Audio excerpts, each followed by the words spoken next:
True crime, gangs, drugs, murder, Essex boys, Redundant murder.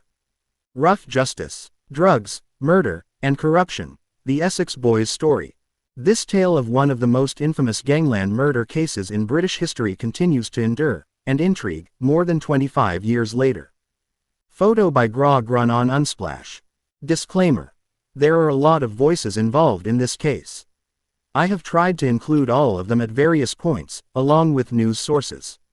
There is no intent to offend, just to look at what has been reported or published. I do not directly reference any of the films, primarily because the only one I saw bore little resemblance to what has been reported. I cannot speak to any of the others. There are a lot. Introduction. Based on the title of this article alone, you could be forgiven for thinking that this British triple murder case has all the makings of a film. You would be right. To date, no less than 11 films have either been made or are in production, based on this crime.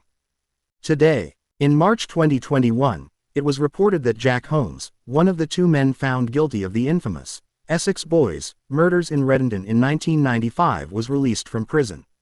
Holmes was sentenced to 3 life sentences in 1998, and it was recommended he serve at least 23 years in prison.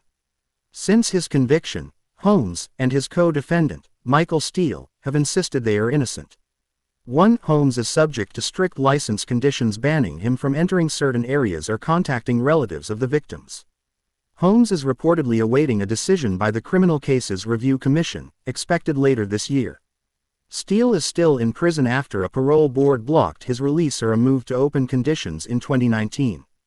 Background context. The story appears to have begun on the 11th of November 1995 when 18-year-old Leah Betts, from Latchington in Essex, took an ecstasy MDMA tablet and then drank approximately 7 liters of water in a 90-minute period. 4 hours later, Leah collapsed into a coma from which she never recovered. Life support was withdrawn on the morning of the 16th of November 1995. The volume of water consumed had resulted in serious swelling of the brain. Essex police assigned 35 officers and a significant number of resources to track the suppliers of the tablet Leah had taken. The investigation cost £300,000. 4 of her friends were charged, but no drug dealers. It later transpired that Leah had taken the drug at least 3 times previously and that the tablet was not contaminated. It has been reported that Leah's death and the subsequent media interest around the nightclub Raquel's in Basildon in Essex where the tablet was purchased caused rifts between the men. Police dismissed the idea that the murder was payback for the death of Leah Betts, who was the daughter of a former police officer, because it was felt the chosen mechanism for dealing with it would be a prosecution. The crime. On the 6th of December 1995, between 1848 and 1859, 3 members of the Essex boys' firm were shot 8 times with a pump-action shotgun, at close range while sitting in a Range Rover 2 on Workhouse Lane, on the outskirts of Redundant in Essex. The 3 men who lost their lives were not discovered until the morning of the 7th of December 1995 by local farmer Peter Theobald and his bricklayer friend, Ken Jeegans. The 2 men were on the way to feed pheasants on White Horse Farm, which was owned by Mr. Theobald. They found the vehicle blocking the narrow entrance road. They thought the 3 men slumped inside the Range Rover were asleep, then realized they had been shot when they got closer. The murders were reported to the police at 8 a.m. Who were the murdered men? At the wheel was 26-year-old Craig Rolfe. Born in Holloway Prison, Craig was reportedly addicted to cocaine and was the gaffer of the gang. Craig was also suspected of murdering a rival drug dealer by giving him a lethal injection just days earlier. In the passenger seat was Tony Tucker, 38, who was the head of a security firm that controlled the drug trade in several Essex nightclubs. Tony was reported to be the leader of the gang, drove a black Porsche with the registration TT9, and specialized in punishment beatings. Tony Tucker was also ultimately responsible for supplying the ecstasy tablet that led to the death of Leah Betts. In the back seat was Tucker's enforcer, bodybuilder, and steroid user, Pat Tate, 36. Tate had a long history of violence. The night before his death, Tate attacked a restaurant manager, slamming his head into a glass plate counter following a row over pizza toppings. Tate, who had been released from prison a few weeks before, was reported to be an associate of M25 road rage killer Kenneth Noyer, who he had met in prison. How were they connected? Pat Tate met Mick Steele, a known drug importer, and Jack Holmes, a car mechanic and insurance fraudster, while in prison. Tony Tucker, as part of his security business, employed bouncers for nightclubs. He worked with Mick Steele, distributing drugs through local clubs under the control of Tucker. Bouncers would control who could enter the clubs and sell the drugs, taking a portion of the profits to pass to Tucker. Policing issues: allegations of corruption. Operation Century. In early February 1966, Essex police mounted an undercover operation code-named Operation Century, which was alleged to have principally targeted Michael Steele and Sarah Saunders, who was the mother of Pat Tate's young child. During the operation, police officers contacted the targeted individuals claiming they were IRA terrorists with the goal of leading the suspects to believe their lives were being directly threatened. Operation Century did not result in any incriminating evidence and was subsequently abandoned. Steele raised it as part of his defense during the trial. Operation Tiberius. Operation Tiberius was a Metropolitan Police Service secret strategic intelligence scoping exercise that was tasked with determining the extent of police corruption and its links with organized crime within East and Northeast London. It commenced in October 2001. The draft report was leaked to the Independent newspaper in 2014. The report was relevant to the Redenden murders because contained within it was detail relating to a bugged conversation where a member of an organized crime syndicate offered to take out the supplier of the drugs to Leah Betts. The report is legally available online in a redacted form.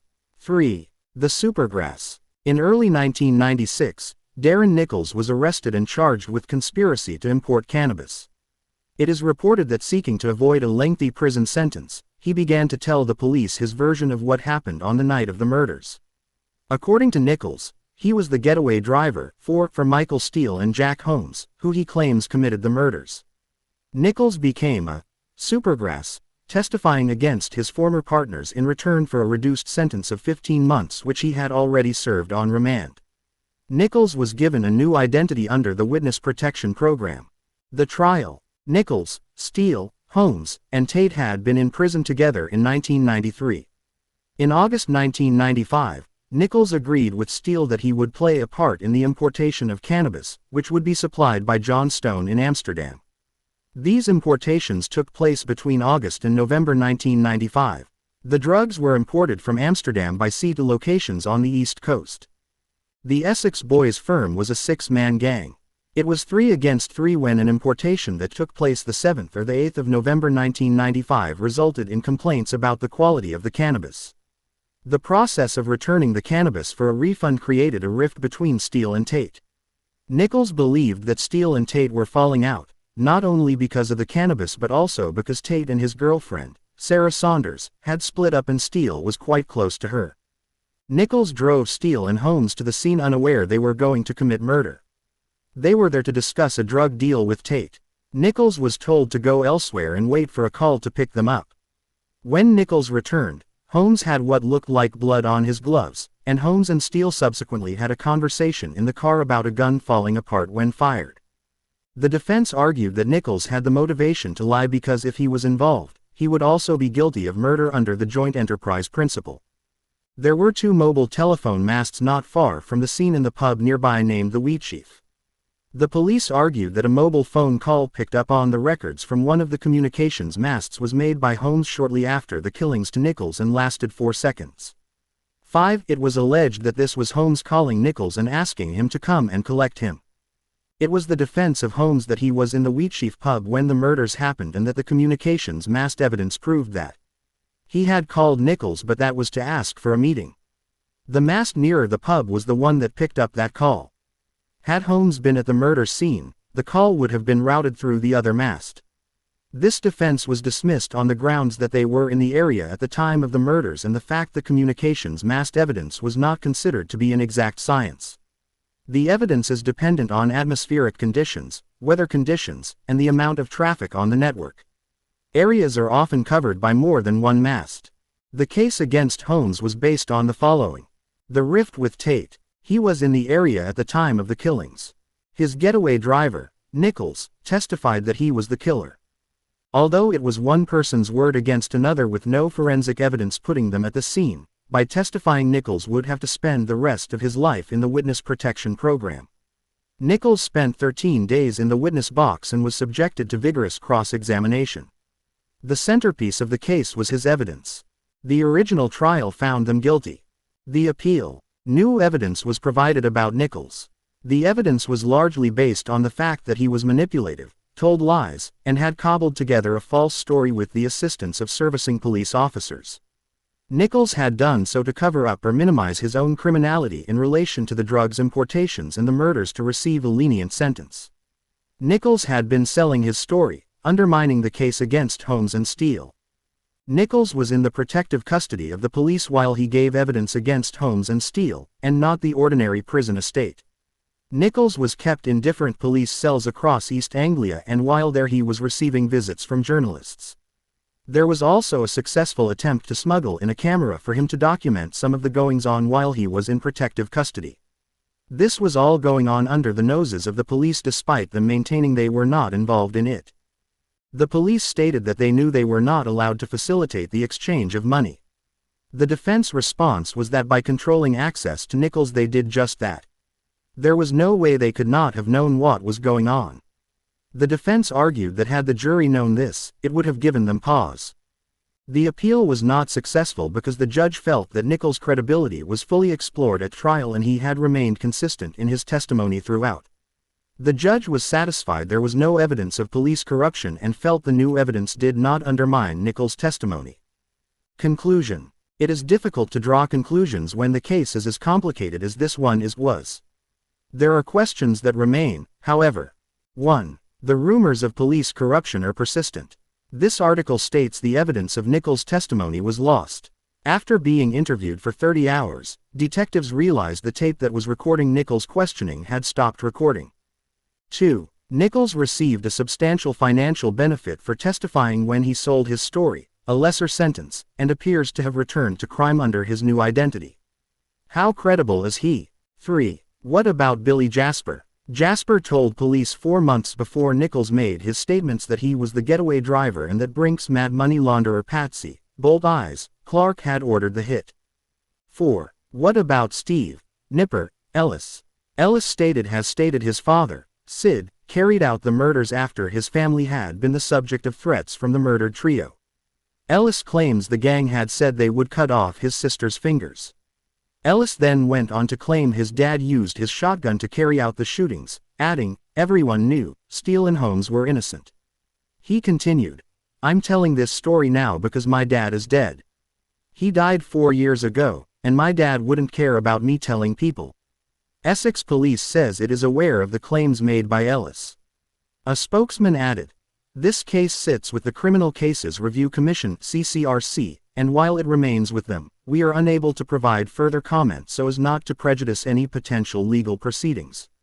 According to Bernard O'Mahony, Steve, Nipper, Ellis, had already tried to shoot Tate once. 5. What about Kevin Whitaker? He was a drug courier, an associate of Rolfe.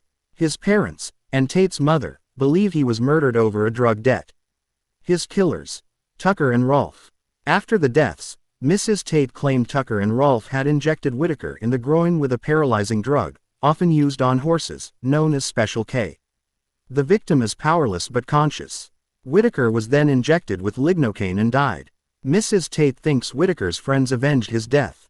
Although police now believe Rolfe and Tucker murdered him, they feel it had nothing to do with the events at Workhouse Lane. 6. Retired Detective David McKelvey claims to have found evidence supporting the account of Billy Jasper.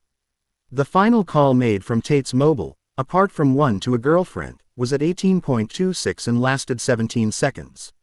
It was never disclosed at the trial. Mr. McKelvey said the vital witness, Tate rang, is repeatedly named in the police murder file as a person of interest. Days after the murders, an action was raised to interview him, but when his solicitor said he was refusing to talk, officers gave up. Are there any innocents in this case? Probably not, but there are questions to be asked about how it was handled, at the very least. 1. Peter Corey was also a defendant, but as it has never been suggested that Corey had any involvement in the murders, I have not included any information about him in this article.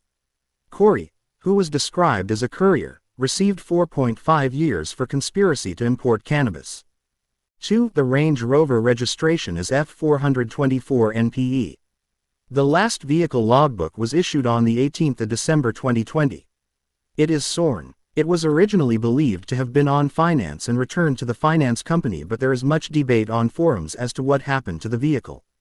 3. There are also unredacted versions circulating online.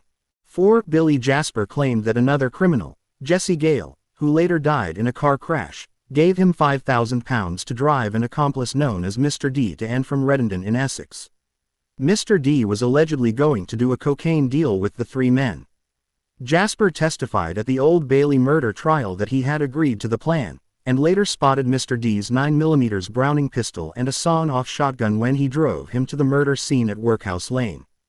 The Essex police log noted on January 18, 1996, that the account did not fit with the current intelligence, direction, and evidence already available.